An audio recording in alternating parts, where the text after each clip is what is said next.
Faire de l'exploitation artisanale une profession, c'est la vision du gouverneur de province, Richard Mouyej-Manguesmons. Voilà ce qui justifie la descente du ministre provincial de Mines et émergence de la classe moyenne à Lengue, une zone d'exploitation artisanale située à plus ou moins 65 km de Kolwezi, où il est allé sensibiliser les créateurs de cette partie de la province à s'organiser en mettant en place un comité pour leur encadrement qui servira d'interface. Comité, il y a des trésors, il y a des scams, tout ça comme dans ma service. Akuna mambo ya ma coopérative Mulenge.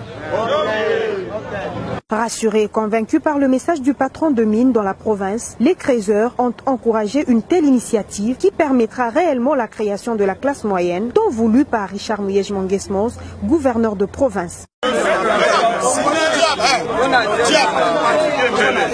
Arrivé à ministre, tunaona ke yote ile anasema inafurahisha maandamano na prefere kama iko vile continue vile juu ya classe moyenne ionekane mbele. Jean-Marie Tizaïnga Sanama en a également profité pour demander aux créateurs du Lualaba, à travers ceux de Lengue, de réserver un accueil délirant au chef de l'État Joseph Kabila Kabange qui sera au Lualaba dans les tout prochains jours. Parce que démembrement à province. Les administrateurs auprès des administrés. Joe tunakuta. Tunapitia asante gouverneur wetu Richard Mouyej kwa kutupatia baba wa roho mzuri ya hii. Anasema hii wakati ni wakati ya crever et de retrouver. Juu ya akeya raisi.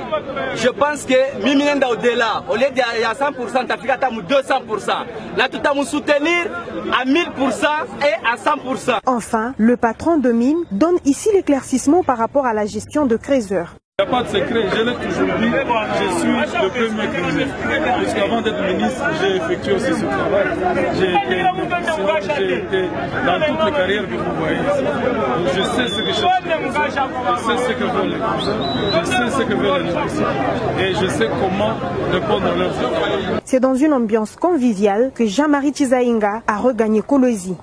Après le premier passage de la communauté des investisseurs grecs dans la province du Lualaba pour observation, analyse du terrain et signature d'un protocole d'accord, en ce jour, c'est une deuxième visite consacrée à l'exécution et concrétisation des différents projets au Lualaba, ce qui a fait l'objet d'une séance de travail entre le gouverneur de province Richard Mouyej-Manguesmons et ses investisseurs d'origine grecque dans une des salles de réunion du gouvernorat de province, séance à laquelle quelques ministres provinciaux ont pris part ainsi que les collaborateurs en matière technique. Au sortir de la dite séance, un des membres de la délégation a circonscrit le cadre de cette deuxième visite au Lualaba. Ouais, voilà, nous sommes venus plus d'une fois déjà en observation et analyse.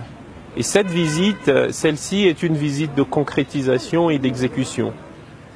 Donc nous avons parlé et discuté concrètement des projets de la construction de l'aéroport de Kolwezi, la construction d'un hôpital moderne et aussi la route qui ira vers la Zambie de 73 km. Donc là, ce sont les projets concrets que nous avons pour l'instant. La province du Lualaba continue donc à offrir des opportunités d'investissement qui, d'un clin d'œil, attirent la curiosité des investisseurs et hommes d'affaires. Du démembrement de l'ex-province du Katanga, le Lualaba avait comme chef-lieu Kolwezi et l'une des provinces les plus riches de la RDC. La nouvelle province s'oriente vers le tourisme comme secteur clé pour relancer son économie et booster son développement. Pour atteindre ces objectifs, les autorités investissent dans la construction des infrastructures, notamment les routes, les hôtels, mais aussi l'aménagement des sites touristiques qui se comptent par centaines dans la province du Lualaba. Par cette initiative, la province du Lualaba souhaite se libérer de la dépendance des mines dont les cours connaissent des fluctuations sur le marché mondial dont elles dépendent. La multiplicité des sites touristiques au Lualaba donne l'opportunité à la diversification de l'économie. C'est ici l'occasion de passer en revue les différents types de tourisme que l'on retrouve au Lualaba, dont le tourisme géographique d'importance, à l'exemple des chutes et réserves, des menhirs et autres cadres où on peut faire des randonnées et activités ludiques, cadres mythiques,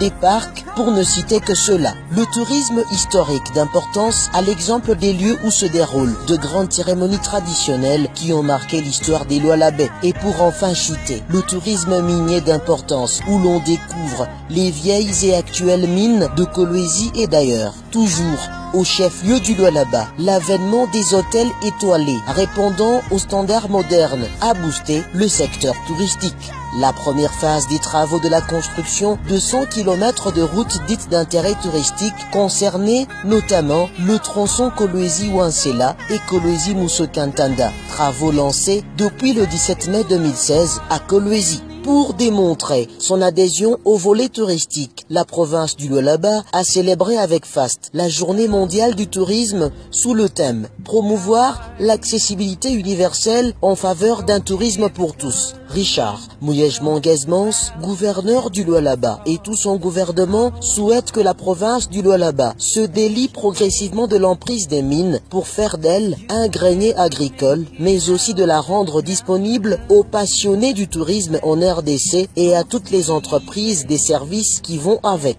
Il faut décider et nous avons décidé. C'est une ambition légitime pour le Lualaba. Nous en avons les atouts et le potentiel humain qui est disponible. Allons-y donc. Merci au chef de l'État pour la paix et la sécurité retrouvée. Lualaba, une province aux atouts touristiques comptée en centaines et milliers. Il faudra y être pour découvrir les merveilles qu'elle contient.